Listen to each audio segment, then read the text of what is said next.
কোন সাহাবী দাঁড়ায় না, এক সাহাবী দাঁড়িয়ে বলল, নবী, যুদ্ধের ময়দানে চাবুক চালানোর সময়, লাঠি চালানোর সময় এক কাফেরকে মারতে যেয়ে আপনার লাঠির বাড়ি আমার পিঠের মধ্যে পড়েছে।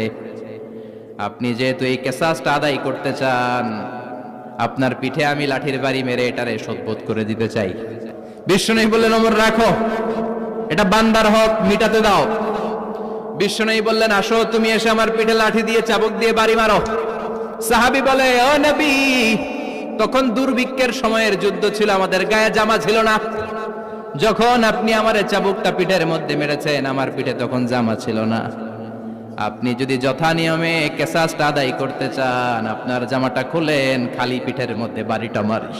বিশ্বনবী উনার জুব্বাটা উপরের দিকে উঠালেন, পিঠের মধ্যে বাড়ি দেওয়ার জন্য ওই সাহাবীকে ডাকলেন। ওই সাহাবী বিশ্বনবীকে পিছন দিক থেকে জড়িয়ে ধরে ওই মোহরে নবুয়তের মধ্যে চুমু দিয়ে ফেলেছে।